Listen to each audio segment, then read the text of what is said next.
Imagine becoming your country's greatest goal scorer of all time, and still spending half your career hearing people call you a failure. That's exactly what happened to Neymar, Brazil's all-time top scorer, Champions League winner, 222 million euros, most expensive player in history, no World Cup. How does a player that gifted finish his career feeling unfinished? One day in a stadium in New Jersey, this man will kneel on the grass and cry, not because he lost, because it will finally be over. To understand that moment, we have to go back to the beginning.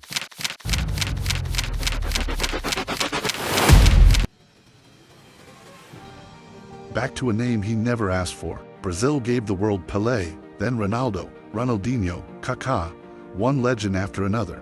But in the early 2000s, Brazil believed they'd found someone who could become even greater. A skinny teenager, impossible skills, a fearless smile. Before Europe even knew his name, Brazil had already given him one. The Next Pelé, it sounded like the greatest compliment in football. It became the heaviest weight of his entire career, because from that moment, Neymar was never just judged on his own goals again. He was judged against a ghost. Behind that young boy stood one man, his father. Neymar é uma mistura de tudo, é filho, empresa, tudo.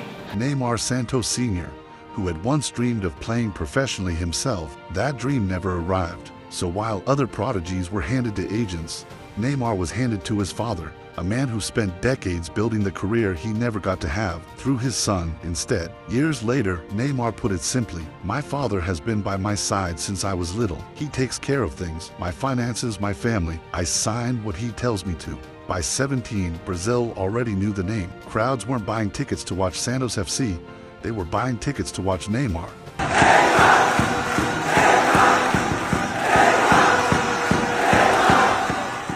Real Madrid tried twice to take him, once at 10, once at 14, that time with a 60 million euro offer. Both times he stayed. Years later, he revealed why. Pelé himself had called, asking him to keep developing at Santos before making the jump to Europe. The advice shaped his future. It also sealed his fate. Brazil no longer saw a talented teenager. They saw Pelé's successor, and replacing Pelé was never a fair fight for anyone. Neymar finally arrives in Europe, Barcelona. For most footballers, playing beside Lionel Messi would be the dream. For Neymar, it became his greatest challenge. A new country, a new league.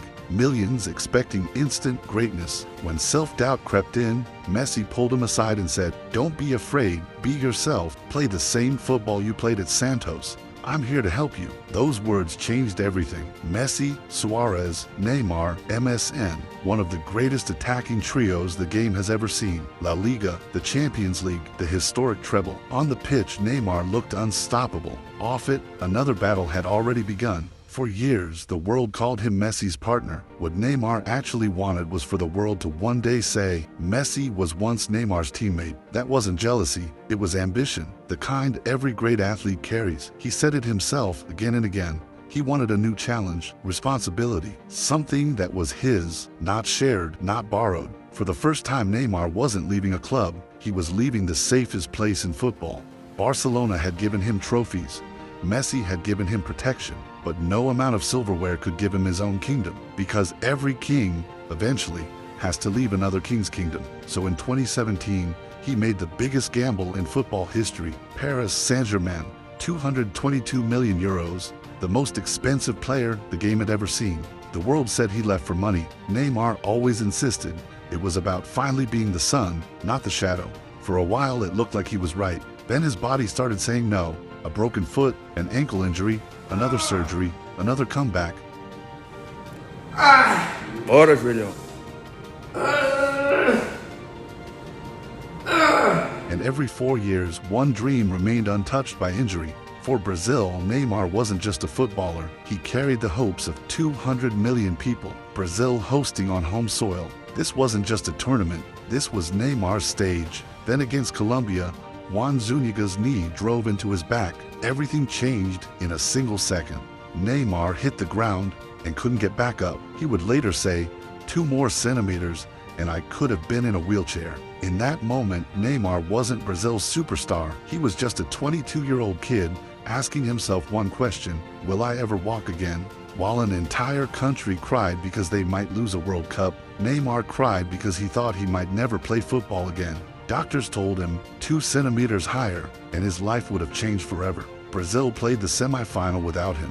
Against Germany, what happened next didn't just shake Brazil, it shook world football. Brazil won, Germany 7. A night that didn't just end a World Cup dream, it broke a nation's heart, and Neymar could only watch, helpless, from the sidelines. 2018, Russia, another chance, another heartbreak. The criticism grew louder than ever. His falls, his tears, mocked across the world, but Coach Tite defended him. Neymar isn't Brazil's problem, he's Brazil's solution. Still, the trophy slipped away. Then came 2022, what everyone believed was his last real chance. Against Croatia, extra time, a brilliant solo goal. Brazil believed they had finally done it. Then just 117 seconds later, Croatia equalized. Penalties, Brazil were out.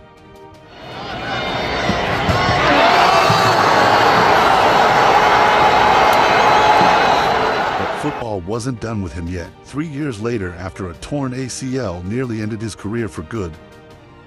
And now Neymar, I think it's the left in the first attack.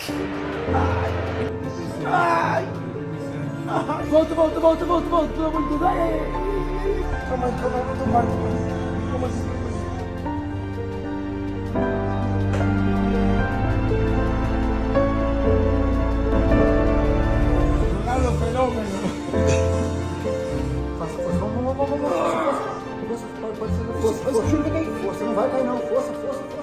Neymar did something nobody expected. He came back. At 34, held together by surgeries and scar tissue, he forced his way into Brazil's 2026 World Cup squad. His 4th World Cup, nearly 3 years since his last cap. Nobody watching that day knew they were about to witness the final World Cup minutes of one of football's greatest entertainers. He didn't start the biggest match of the tournament, round of 16 against Norway. He watched from the bench as Erling Haaland tore Brazil apart, a header. Then a rocket from distance, 2-0, Brazil's dream unraveling in real time. In the 67th minute, Ancelotti finally sent him on. Stoppage time, one last chance, a penalty.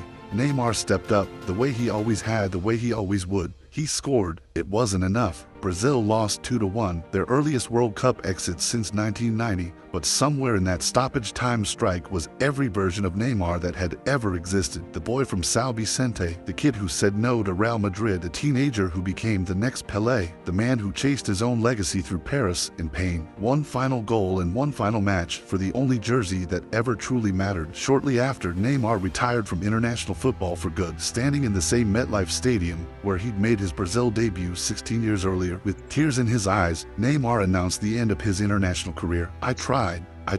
It started here at MetLife Stadium, and I finished here. It is now over. No excuses, no blame, just symmetry. A career that ended exactly where it began. That final penalty was his 88th goal for Brazil. 3 more than Pelé ever scored for his country. Pelé won 3 World Cups. Neymar has none. People spent 2 decades asking whether Neymar became the next Pelé. Maybe that was always the wrong question. In 2022, weeks before Pelé passed away, Neymar wrote him a tribute that revealed everything he'd carried for 20 years. I would say, before Pelé, football was just a sport. Pelé changed it all. He turned football into art, into entertainment. He spent his whole career being measured against the man who invented the standard. History will remember Pelé because he completed football. History will remember Neymar because he reminded us football was never supposed to be perfect. Some players leave the game with medals, some leave with records. Neymar left with memories, the kind no trophy could ever replace. Pelé gave Brazil hope. Neymar gave Brazil joy. One lifted the World Cup, the other lifted millions of hearts. Maybe that's just a different kind of greatness. He was never the next Pelé. He was the only Neymar football will ever have. Because sometimes greatness isn't defined by the trophy you lift, it's defined by the generations you inspire.